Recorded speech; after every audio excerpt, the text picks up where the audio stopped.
Get ready for the big revival, the real estate revival, that is. Now on 77 WABC, your New York weekend. Get ready for the big revival. It's Rand on Real Estate with Greg Rand. Welcome to the Big Real Estate Revival. My name is Greg Rand, your host on 77 WABC and WABCRadio.com. Got a great show in store for you today. We've got probably the number one real estate entrepreneur in America is going to be with us in the second segment for an interview. And no, I'm not talking about Donald Trump. I'm talking about the number one residential real estate entrepreneur in America, a guy by the name of Dave Liniger. He's the founder and chairman of RE/MAX, and he started that company some 40 years ago, still runs it today, and he's created really the largest real estate company in the planet. Really interesting guy, down-to-earth guy. I think you'll enjoy it. We're going to take calls from all over the country. We've got an audience now from a multitude of cities around the country who have caught wind of the Rand on Real Estate momentum here, and we're going to be giving priority to folks that are calling from outside New York just for the fun of it. We're going to be talking about international investors and how maybe they know something that we're missing because we're too close to the situation. So maybe it'll be something that you'll feel good about to hear people who don't live here who recognize the opportunity of an American recovery that's coming. They have faith in it, more faith than some people in our country have. And so I think you'll find that useful. But as always, we're going to talk about smart people saying dopey things about real estate right up front. All right. This is a segment that I always do because my mission here is for you to become bulletproof, for you to be to tap into your entrepreneurial spirit. And you can't do that if you buy into the nonsense that gets spewed on. I mean, chances are, if you are watching television and somebody is on TV, with the exception of me, of course, you're watching TV, someone's talking about housing, chances are they're saying something wrong. If you're reading an article in a major newspaper, they're talking about housing, chances are they have no experience in the housing market as an investment category, as an asset class. They live in a house. They figure that makes them an expert. And so the reason why I do this is that I want you to be bulletproof. I want you to have Teflon on you because the negativity can sink in if you're not careful. This is a way to make sure that you keep your eye on the ball. And you know what? For the fun of it, I've got a call already holding here, and I want to bring him on. Dan, can you hear me? I can. Thank you. Thank you. Welcome to the show. You know what? I brought you on a little bit early because I want you to hear this clip, and we can talk about it together. Maybe you're going to agree with the folks on CNBC said. Maybe you won't, but let's go ahead and play that clip and then laugh at it. Go. Well, we want to throw out this idea that, people have talked about over the past few years, but maybe it's finally time to realize we need to do it. Should we tear down abandoned homes, foreclosed homes, or even built homes by the home builders that, all the fixtures and the Wi-Fi or whatever, even the color, are just not going to be stylish by the time people actually want to buy them? Joe Livornia is Chief U.S. Economist at Deutsche Bank, CNBC contributor also, and, of course, Rick Santelli. Joe Livornia, what do you think? I think it's a great idea, Aaron. I mean, the old Keynesian... Yeah, I think it's a great idea. Tear houses down because, they might even have the wrong colors on the wall by the time the market comes back again. So that has been knocking around, Dan. That's some of the That's right. People have plenty of places to live. They can afford it. What they really care about is the color of the paint on the wall. Yeah, exactly. You can't fix that with a can and a brush. But it's the wizards of smart that have tried to come up with ways to limit the supply, and their solution is to plow these things down, tear them down. Now, if they're dilapidated, that might make sense, but they're not talking about dilapidated properties. Dan, you called for a different reason. Let's bring this back around again. Tell me what you called about. Sure. So, Greg, first I just want to thank you for having me on. I'm a big fan of your show. I've caught you on all the different broadcasts on TV, and I particularly appreciate that you're very generous with your advice and insightful and kind of no BS, telling it kind of like it is. So thank you for giving me an opportunity to ask you some questions. My pleasure. I'm not a professional investor. I run my own business, but I've got a stockpile of cash, and it seems like, as an outsider, this is an ideal time to buy. Rates are low, and surprisingly even going lower. Housing prices in certain markets seem to be significantly suppressed, and there might be high inflation in the future, which might bode well to own real estate. So I'm based in California, in Silicon Valley, and I don't think this is a very good place to invest. The housing prices are still very high here. But it seems like there are other areas in the country, Florida, Arizona, Nevada, where you can actually buy property and have a positive cash flow as well as potential capital appreciation for the long term. Right. So I'm wondering how, as an outsider, let's say I pick Jacksonville as a potential market, the numbers look good from afar. How do I actually make sure that the property that I buy in that local market is a good kind of micro-geography if I can't actually fly out there and check out the real estate? Because you can, the macro numbers may look good, but at the micro level, I may buy a dog of a community. Right, that's a really good question. It's funny you brought up Jacksonville because we do have somebody coming on later who's got what it's referred to as turnkey real estate investments, meaning they've got it all teed up. They've got a tenant already in place, and they're selling the units with positive cash flow, and they can prove it because they have a lease in place right now. Buying real estate without ever actually having visited the place is a little bit of a tricky business, and people are doing it. Don't get me wrong, but if you're, Jacksonville, any place in Florida, it's cold. It's not so cold where you are, but I'm in New York. It's worth a visit. Okay, I don't love the idea. Hop a plane. It's a $500 round trip with an overnight stay. Just drive by it. Take a look at it. It's probably, it's the risks that you mitigate by just eyeballing it yourself are enormous because you're right. You just can't be 100% sure. If you have somebody on the street that you really trust who can swear to you there's no high-tension cables in the backyard, there's no alligator swamp in the backyard, these are the kind of things that you need to make sure you avoid. No highway going through the backyard that creates a lot of noise will make it hard to get good tenants. So the first advice I'd give is being in New York, and most of my audience is in New York, it's hard to generate positive cash flow here on a standard single-family house investment also. Same problem in the Bay Area, Boston area, D.C. It's really easy to generate positive cash flow in Florida, Arizona, et cetera. So opening up people's eyes to the national marketplace is part of the mission here, to show them that there's migration patterns and demographic trends and job growth patterns that you can look at that forecast housing demand decades into the future. And that's the kind of thing that you want to do to pick a winner that's going to give you that capital appreciation. Makes sense. You're going to want to have boots on the ground. You're going to want to have a property management company that manages hundreds or more individual homes so that managing your portfolio is not going to break their back. But hop a plane, take a weekend in Jacksonville and go have some fun and eyeball the property to make shere you're getting something good. Are there any web resources, websites that will give you kind of a macro view, maybe over time, of where the appreciation is occurring in cities? Because I've known, having grown up in Chicago and lived in some major cities, that there are these even pockets that may seem attractive might decline over time, and they become impoverished, and your property values actually may stagnate. Yeah, it's a good question. Actually, there's no one the hot areas. There's no one website yet that exists for that. That's one of the things that we're building. My company is called Own America, and we're building resources into this space right now. But we haven't gotten to the point where we have it all in one place. What we do have is a training course on the website that shows you a variety of different websites you can go to. One place that'll show you migration trends. One place that'll show you job growth rankings. Another place that'll show you a comparison of rent versus buy. Because if it's cheaper to buy than it is to rent, that's a positive cash flow market because you can buy it and then rent it out for a profit. Another website that'll show you exposure to foreclosures, which is an indicator of short-term pain. And we're very big here about short-term pain, long-term gain. Show me a place where there's pain going on right now, but there are migration, demographic trends, job growth trends that forecast that when the dust all settles and when all this foreclosure pain is gone, the market's going to come roaring back, or forget roaring back. It's just going to come, marching back. That's what we want. And that's what cracks me up, Dan, about that clip from CNBC where the guy from Deutsche Bank, all right, a wizard of smart, no doubt, who's advocating tearing them down. All the economic value that has already been expended to build the property. Let me ask you this question.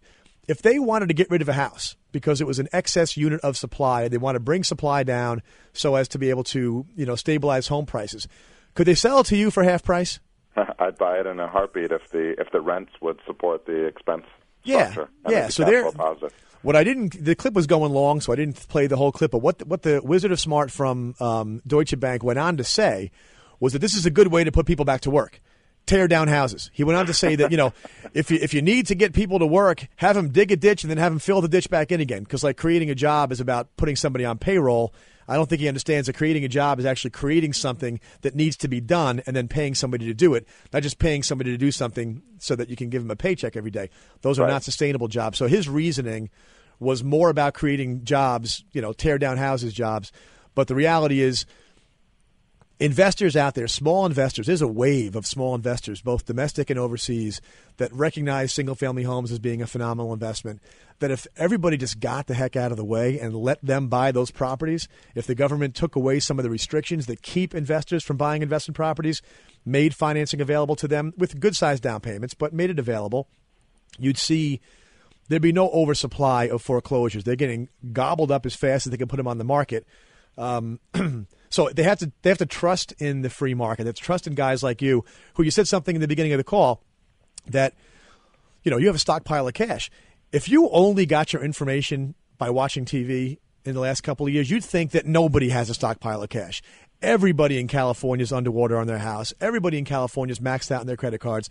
Everybody in California is living hand to mouth and is afraid to lose their job. And yet here's Dan, who's actually got a stockpile of cash. So actually, Greg, along those lines, are there creative ways that people can use their IRA and their retirement accounts to actually buy property? Yeah, you can use your IRA. Very well-kept secret. It's called a self-directed IRA.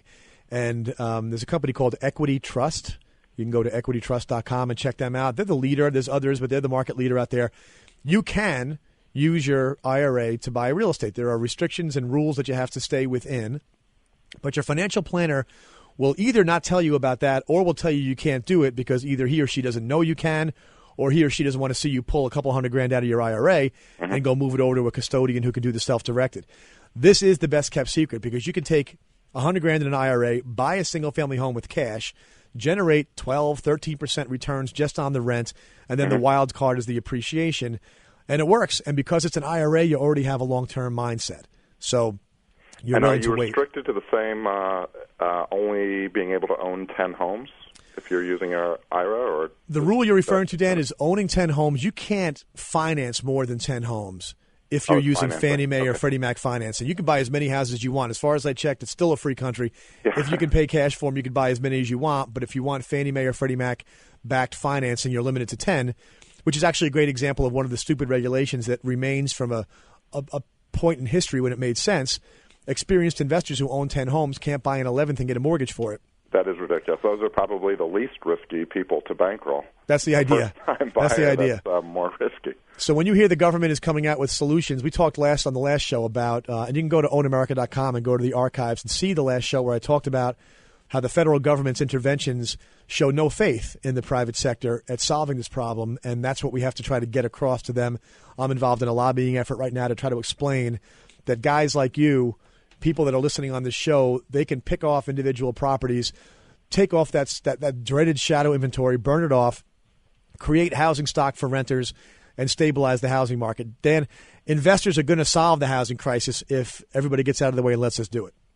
Greg, I'm curious, what geographies would you recommend for people that are looking for both short-term positive cash flow and long-term capital gains on appreciation? Yeah, I'll rattle off 5 cities that I like a lot. I like Tampa and Jacksonville in Florida because they're both port cities. As we talk about here a lot, and we'll talk about a little bit later on, the expansion of the Panama Canal is turning on more job growth in the southeast U.S. port cities. I like Savannah, Georgia. I like Charleston, South Carolina for the same reasons. I like Atlanta and Charlotte. I like Phoenix. And there's a lot of other places I like also. But in terms of the ones that have gotten hit hard by foreclosures but also have unmistakable migration patterns heading their way, those are some of the good ones. Very good. Thank you. Dan, thank you so much for the call. That was great. You're listening to Randon Real Estate on 77 WABC and WABCRadio.com. When we get back, we're going to get on the air with America's #1 real estate entrepreneur, so stay with us.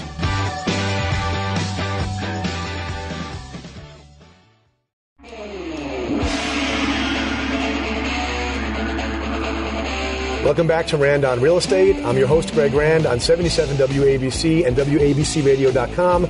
But I'm real excited today because you know this show is all about entrepreneurship, recession be darned, and real estate, and how to use real estate to secure your financial future and how to just push back against all the negativity out there.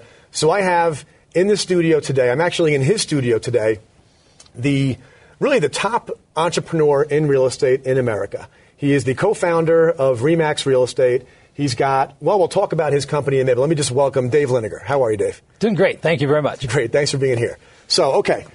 We just got finished in the first segment doing what is really my favorite segment of the show. It's called Smart People Saying Dopey Things About Real Estate. Not talking about you, talking about the people that I played the clips of and talked about, because there's a whole slew of new research that's come out recently that just, it topped the charts again in terms of smart people saying dopey things. And it's in the context of this. The new studies have come out that, we know the home ownership rate is coming down. Okay? Less people are owning homes. We know the reasons for that are, harder mortgages to get, a tough economy, unemployment's kind of high, and we know that there are more people that are renting. But the geniuses out there who, Dave, they're housing experts because they live in one. That's where they get this from. They live under a roof. They think they're a housing expert. Their read of that trend is, people in the younger generation don't want to own homes anymore. So we have this whole slew of media coverage that says that, my favorite headline I just talked about was, the American dream, no, mom and dad, that's not my dream, that was yours. So, here we go again. What is your response to people out there who they talk in a microphone, they're behind the camera or in front of the camera, they have a word processor in a newspaper, and yet again they found a new way to trash the housing market? Well, you talk to a 20-year-old that says, I'm never going to own a house. Lots of us said lots of things at age 20 that we don't say again 30 or 40 or 50. True. And in reality is everybody's seen the downturn. And many people bought houses 10 years ago. They said, house prices are going up so fast, I got to buy one and get rich. Right. That isn't why people buy houses. You buy houses, place to live, place that you don't have a landlord telling you what you have to do, or you can't put up a photograph, or you can't do something on the wall. Young people are no different than anybody else, except for they're smarter, better educated, getting married later, and they're having children later. That doesn't mean they're not going to fall in love and have children. And it's just they're putting it off later. They're a little bit smarter than some of us were 50 years ago. So the end result is what they say today at age 21, downtown in a loft where they are close to the action, the sports venues, I have to the be able bars. to walk out and crawl home. That's right. And that's what they say today. But at age 27 with 2 children, they're going to want suburban area. They want a yard. They want close to church to school, and raise their family. And they're putting off a while, but it is not over. It's not over because it's wired. And it's funny you mentioned this. I just had a flashback to when I was 20. I was this close, and I mean this close, to getting a tattoo of a Roadrunner because I happen to be a big fan of the Plymouth Roadrunner. So to me, I was sure that I was never going to get tired of that, and I ended up not doing it. I look back now, and I'm kind of glad. So, yeah, I guess you do change after you hit 30 and 35 and have kids.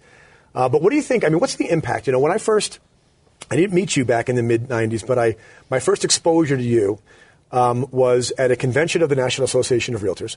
And that was back when .com was changing everything. And all the travel agencies were done, and we were next, right? Real estate companies were going to be disintermediated. That was the buzzword. We were going to be replaced by the Internet. And you got ticked off about that, and you made a speech that kind of shook the foundations. And a lot of us out in the audience just fell in love and said, okay, a champion who's willing to bear some fangs and fight back against that kind of nonsense. And obviously, 15 years later, here we are, here you are. The industry is still very, very well intact. But we kind of have a new crop of, I don't want to call them enemies because I don't think they think of themselves that way, but they're doing harm. And that is people who are trying to help the housing crisis but making mistakes in Washington. So government where, one day they're doing something good, like helping people refinance homes, and the next day they want to take away the mortgage interest deduction to make it more expensive to actually have a mortgage. How do you push back, being one of the guys who's in charge of the biggest real estate company in the country, the world? How do you push back against that? Well, 15 years ago when that speech happened, you have to understand people who sell technology are selling their dream. Anytime you sell a product, you're trying to sell the advantages you see of the product, and they thought real estate's just like an airline ticket or a book you buy from Amazon.com. It is not. Purchasing a property is a very complex transaction. It isn't something you can just go touch one button, charge it to your credit card. Far more complex. And I saw that at the time and said, no, technology is a tool. Right. Now, one of the things that's interesting was they said people can look at houses on the Internet. They didn't understand. They always wanted to look at houses. Right. I can remember 40 years ago having an MLS book, and the MLS book said, private confidential information. Do not give this out. Okay? And yet every realtor would hand the book to their client from the last week and say, this is sort of like a Sears catalog. Leaf through it, see what you kind of like. Don't tell It'll give you an idea, and then come back and show me what you're interested in. I've got the key, and I'll get you in the houses and show you the latest listings. So the internet was always essentially a wanted it. replacement of that book that you gave out, and obviously it worked. They're the most popular websites in the world. Remax.com, the kind of traffic that you all get and the kind of volume of sales opportunities that are created there is second to none in the industry. And it leads me to the question about the international site. Global.remax.com just launched a couple of months ago. What do we have there? We've got it in dozens of countries, dozens of languages. You're basically able to shop real estate globally now? The world is shrinking, and there's tremendous amount of movement of money from country to country, even in residential resort properties. And so we have global.remax.com. It is worldwide, 60 countries, 30 languages. And the beauty of it is you can look at properties in another country in your language. So if you want to translate it to Spanish, it will give you the Spanish language. It will give you the unit of currency you want to look at it in. Yeah, it's really cool. And so it gives you the ability. And again, it's sort of just like one of these beautiful magazines, only much better than a magazine. And you can see properties all over the world. I'll tell you, I was on it playing around. That's really what it's like. I mean, when a real estate website is a toy. If you're not in the market, it's still a toy. That's why there's so much traffic of people that are enthusiasts. And I'm looking at houses in Sydney, Australia, in Prague, in the Czech Republic. And what was cool about it is that more than any other thing that I could be looking at on the web and reading, I got a feel for those places better than I've ever gotten. Look at the travel and tourism websites, and you can get something out of that. But when you actually see the way the people live, where they live, the kind of architecture, it's really cool. And so I commend you guys on doing that, because I think it's going to pull money into the U.S. It's going to tie together these countries. And you know what? We have to go to break, but if I can hang on to you for the next segment, because this is going to have a lot more questions. So stick around. You're listening to Rand on Real Estate on 77 WABC. We've got Dave Liniger, the chairman and co-founder of Remax. Be back in a minute.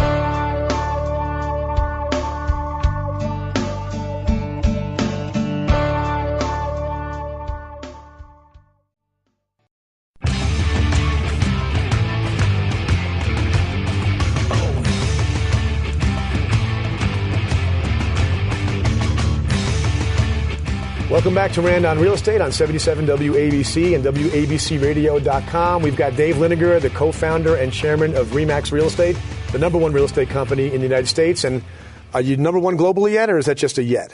Number one worldwide. Worldwide. Okay, beautiful. So we're talking about global demand, domestic demand for real estate. And I want to ask you about the housing crisis, which I mentioned earlier about. We got some enemies out there. I talk a lot here about the media, who the best part about this show for me is I don't get mad anymore. I just take notes when I see stuff on TV, and then I come out and I bring it to the table here and show them why they're wrong. We're still going through a housing crisis. We see some signs of improvement, but the economy kind of has to improve before it's overall. What do you see in terms of demand for real estate? Is it gone? Is it gone for 20 years? Is it coming back? What do you see? Oh, there's a tremendous demand for real estate. What you have is the inability to buy. The inability to buy comes from two or three things. One, actual inability, in that you don't have the down payment to be able to put down, or the ability to qualify for the mortgage. The second is possibly you're unemployed or underemployed and you don't feel like you can buy. Many people are in a house they don't want to be in. They'd love to take an advantage and buy another house, normal, but they can't get out of the one they're in. Right. And so if you look at all those factors, that's one thing. But understand, there is a tremendous demand. When consumer confidence comes up, the economy picks up.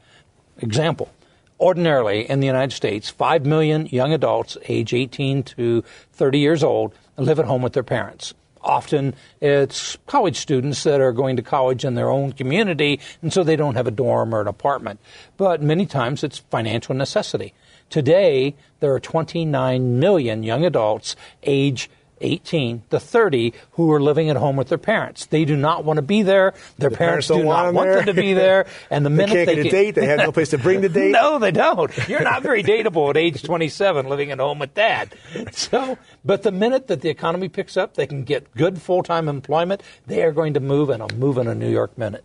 Okay, good. So the everyday demand of first-time buyers, of move-up buyers, you're seeing that is simply being held back by things that I think everybody listening can relate to. I wrote this book, and I appreciate you read it, and you gave me some kind words. It's called Crash Boom, Selling Like Hotcakes, Amazon.com. And it was a study, essentially, of the Great Recession and the Great Depression. That analogy is, talked about every day. And I wanted to understand more about it. But my favorite part of the book was actually interviewing people in their 90s who were kids that were old enough to be aware during the 1930s. And entrepreneurship and a desire to own and kind of the American way. Like, in other words, things don't really change because people don't really change. They vacillate from fear or from greed to fear. So we have the Roaring 20s or the Roaring 2000s. We have the Great Depression. We have the Great Recession. Things don't change because people don't change. But when it comes to demand for housing, the things that are holding people back are things that you think are just they're going to work their way out because it's the American economy. It recovers. Everything is supply and demand. And what happened in 2003 through 2006, tremendous demand because of the availability of cheap money with no down payment, no qualifying, no verification. We call it Fannie money. Funny money or Fannie money, blank checks in the pocket. So everybody came in the market, which pushed prices up, which made more people come in the market because they didn't want priced out of the market. And this house was a piggy bank. People stopped buying because this is where I'm going to live for 15, 20 years and raise my family. It's, man, if I don't buy today, I'm not going to make a fortune. Right. Now, we've had the other way, and so the properties come on the market, lots of foreclosures. We have far more supply of properties than what we need and not enough demand because of the economy. It will all work itself out, and we're going to see this really is the start of a recovery for us. It's not going to be overnight. It's going to be lengthy, but the factors are there that over the next 2 to 3 years, people will look back and say, I wish I'd bought a house at those prices. Right. And so investors, which is part of our audience, this show is all about trying to encourage people who've never done it before, who we know are thinking about it. I mean, every barbecue I go to, if I ask the question, everybody there has been thinking about it. They don't necessarily know how to go about it. I know RE/MAX is working very hard to bring the entire organization up to speed on being able to help enable more people who've never done it before to become investors. What's your advice to somebody listening who has $100,000 sitting in a savings account, has thought about buying a single-family home someplace outside New York because you can't afford a single-family home in New York for $100,000? Have the times changed in terms of lowering the barrier to entry for investors? No, certainly the investors are there. 57% of the investors buying a second home right now only own one home.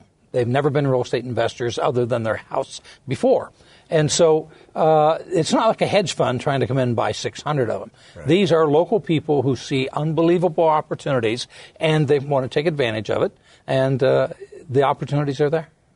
So I have to ask you this, because you guys got a big honor recently. You've won a lot of awards over the years, but J.D. Power and Associates just gave you #1 in customer satisfaction for real estate buyers and #1 in customer satisfaction for real estate sellers. So now you've got, let me see if I understand the roster here, you've got the #1 in the number of transactions in the United States. You've got the highest level of experience of your sales associates, 14 years if I have that right. The highest level of production per person by a factor of like double. Now you've got customer satisfaction on both sides, and yet the audience here knows we're kind of a silly industry at times, okay? Open the newspaper and you're going to see in any town within the sound of our voice, three #1 real estate companies in any town, probably 17 #1 real estate agents. You know, it's like I'm #1 on Tuesdays when the moon is full, except for last year and the year before. So I know how it makes you feel, but I want to ask you so we can get it on the radio. How do you feel when you achieve #1 and it's hands down, game, set, match, and then you turn on the TV and you see somebody making that claim? Well, the truth of the matter is everybody is desperate to have any competitive advantage they can get. Right. And so everybody's going to try to find something that they're #1 at. My mother says I'm the best realtor in town, and so on. The truth of the matter is that real estate is a complex transaction, and somebody who is meeting a realtor for the first time needs to check out what the real credentials are. And the credentials are two things. One, the individual agent, because this is the person that's going to represent you to the entire realtor community. So what's their experience level? What's their productivity? What is their professional excellence, and so on? And number two, what's the team they're with? The team is ordinarily the company, because it takes more than one agent. One agent almost never sells a single house. Right. And so look at their credentials, ask them what they're #1 at, and make your own judgment. But pick the individual. Okay, you're a gentleman. I was hoping to get you to take a couple of shots, but that's good. Well, listen, this is beautiful. I really appreciate your time. I hope the people listening recognize the fact that this is American housing, okay? It doesn't go out of style. Don't listen to what the people who are experts because they live in a house say. Listen to what the experts say. The experts say if you play real estate the way it wants to be played, 10-year increments. Buy a house you like, in a place you like, stay there for a long time, pay it off, leave it to your kids. That never goes wrong. And so let's just look forward to a slight improvement in 2012, I guess, and then over the next couple of years, the blossom will come back out on the rose. Thank you so much for being here, Dave Liniger, Chairman of RE/MAX. Be back in a moment listening to Rand on Real Estate on 77 WABC and WABC Radio. Stay with us.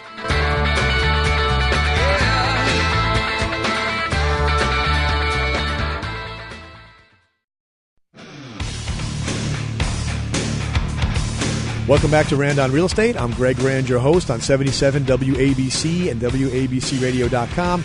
My website is ownamerica.com because owning America is about the best thing you can put your money into in the world.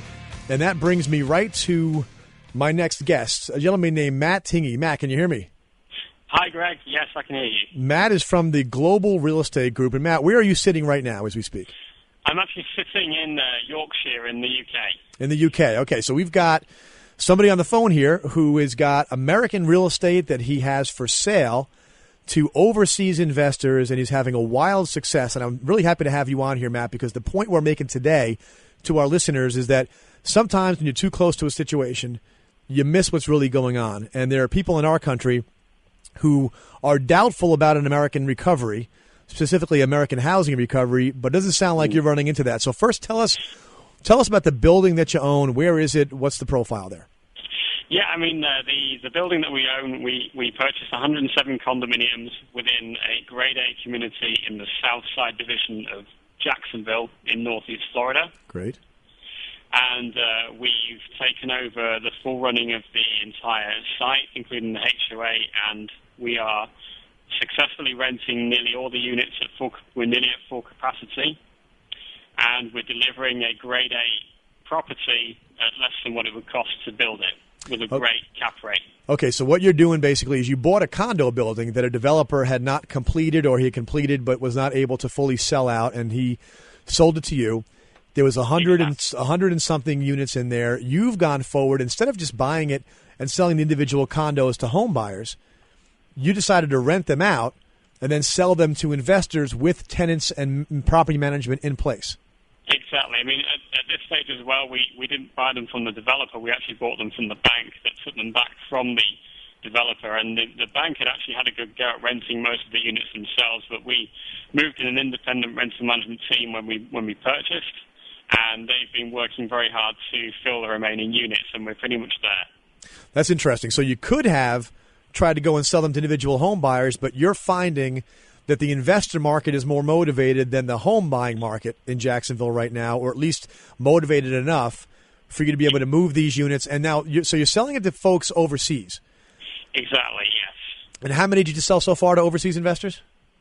We're nearly halfway sold in just over 2 months. Okay, so this is a housing crisis. You know that, right? You heard that nobody's buying real estate, didn't you, Matt? Yeah. That's the thing. The overseas investors, they have a different viewpoint because they're on the outside looking in, whilst an American might be, within the States and think, I want to invest in a property which I want to rent out, and they could live in Ohio and think, well, I'm going to buy a house in Ohio because I live there and I can drive past it on the way to work and I can see it and touch it, which means they're kind of not looking beyond sometimes the state or even the country, whilst foreign investors have got the luxury of being able to look in from the outside. So they're identifying that they know that they can purchase a property for less than what it costs to build it. They know they're going to achieve a very, very good yield on the property, and this is something they know they can't do anywhere else in the world right now. That's interesting. So these are investors that are looking for investment opportunities all over the world, and they're landing on Jacksonville, Florida, and also, other places in the U.S. The reports coming in out of Phoenix and Vegas and Miami and all over the place, particularly in the places that have been hard hit by the foreclosure crisis. But you and I both like Jacksonville for reasons related to the port expansion, the job growth there, exactly. The Panama Canal expansion. People are telling me that they love to talk about Jacksonville, but move on. I can't move on. This market is incredible, and it illustrates everything that I'm trying to teach people about how to go about doing this. So how do people get in touch with you if they want to learn more about your product? Well, they can either contact you, but they can visit our website, which is globalrealestategroup.com. and they can contact us direct, or they can contact Own America, and we'll be happy to talk them through what we have available. Yep. If you're listening and you're interested in learning more about this turnkey investment product, like a $120,000 condominium that generates a positive cash flow, what kind of a percentage rate do you get on your $120,000? You're looking at around 8.5% net. 8.5% net, and then you have the appreciation up in the future, which is the wild card, which we really strongly believe is going to come through strong in Jacksonville. So if you're interested, you can email me. That's Greg, Greg, at ownamerica.com. Greg at ownamerica.com. Check out the website. All right, Matt, before I let you go, give me your perspective. I mean, you guys are a finance company, and you have set your sights on housing in the U.S. Tell me why. What do you see happening here that compels you to invest your money? Well, we're looking at a recovery in 5 years. That's our opinion. And if you look at the demand and the absorption rate of properties, which is starting to outweigh the supply coming to the market due to the international and institutional money that's pouring into the residential housing market, especially in Florida, we're seeing a huge change in the mindset of American consumers who are realizing they're no longer entitled to own a property. They're just now renting instead. Right. The majority of properties currently being sold are sold cash, to cash buyers at below build costs, and that's creating long-term stability in the housing market. And over the next 5 years, it will be almost reset back to good working order with very little debt because of the amount of cash that's being fed into the market, particularly from overseas. Right. So you guys, that's a very important point. Number one is that overseas investor, you represent an entire class of investor, institutional money that's coming in. You see your friends and your colleagues in that field having a similar opinion? Absolutely. I mean, we're pouring millions of dollars of our own cash from our own company into buying the development before we offer it to our clients. So, unlike a broker, we're putting our money where our mouth is.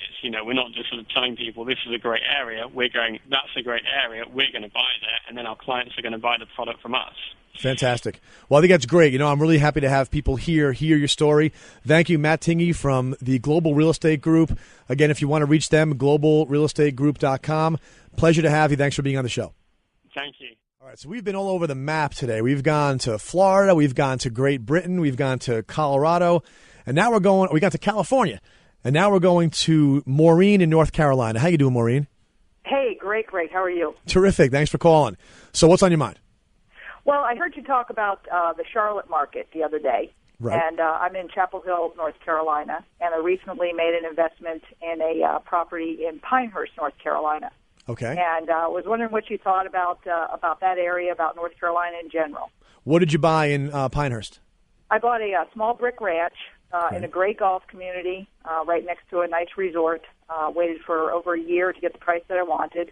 Paid cash for the property and basically have a 7% return on my money as opposed to the CD rate of return probably I'm paying the bank to get. So. Right. So that's beautiful. So Pinehurst is kind of in between Raleigh and Charlotte, sort of? It's south of Raleigh, about 50 miles south of Raleigh, yeah. Okay. So do you get who employs the people in your community there? Well, it's a resort town for the most part. A lot of golfers come from all over the country, all over the world, really, to golf there, all during the year. But at the same time, it's only 30 miles north of Fort Bragg. So we also get a lot of military folks, officers, rent, and so on. So you're not renting it out by the week or anything, are you? Or are you going annual? No. It's on a yearly rental, and we actually are renting to a couple that is in the military. That's great, because you know what? If they end up getting transferred, they tell their friends who are being transferred in, and I've seen a lot of people with military tenants just when they stay for a few years, they move out, they bring another military tenant because they pass the word along. Right. I love the Carolinas in a very big way. For reasons that I talk about here a lot. It is a very, very stable market. You guys didn't really buy into the craze. Like your prices were going up 2 and 3 and 4 and 5 and 6% a year when other places were going up 12, 18, 20% a year. So you didn't have that big of a party during the party, right? Right. And so you don't have as big of a hangover as everybody else does now in other parts of the country. But that if you look at all parts of North Carolina, the cost of living, the quality of life, and the ability to draw jobs away from other more expensive cities is enormous. And so I really like it. I love a single family. How much did you pay, if you don't mind saying, for the house? $200,000, and you're getting so you paid cash. You're getting 7% on your money, and that doesn't include whatever happens in terms of the capital appreciation of the house. Exactly, and we waited for, we got probably 80,000 lower than what they were asking for. Fantastic. So here's, one of the things that we have on my website, ownamerica.com, is something called the Case Study Calculator. And what you can do there is plug the numbers in. And if anybody listening wants to go in and plug in a $200,000 purchase price, paying all cash, and generating, what kind of rent do you collect? $16,000 a year. $16,000 a year.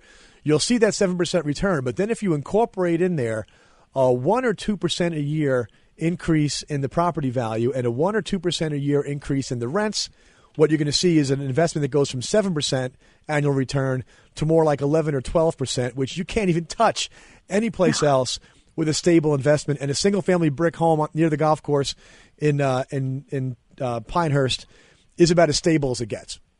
Fabulous. So I love it. Thank you so much for the call. I really appreciate it. You've been listening to Rand on Real Estate, and we're all over America today. It's been a great show. We've talked about foreign investors. We've interviewed entrepreneurs. We've interviewed a bunch of entrepreneurs because everybody calling, including Maureen we just got off the phone with, are people who are securing their financial future by making small investments. It's a big investment, $200,000 for a household, but one piece of property can change your life. I promise you, Maureen's going to look back in 15 years, and she'll look at that little brick house as a life-changing decision because she'll have it mostly paid off. It'll be paying her income, and she'll have an asset worth, I don't know, is going to be $100,000 more? Is going to be $300,000 total value in the future? Who knows? But it's a life-changing event. That's what we're here at Rand on Real Estate to do, is to show you how to do exactly what Maureen is doing. So thank you so much for being here. My name again is Greg Rand. This is Rand on Real Estate on 77 WABC and WABCRadio.com. My website is ownamerica.com. My book is Crash Boom, and my mission is to help you make a fortune despite the real estate recession. Thank you so much for listening.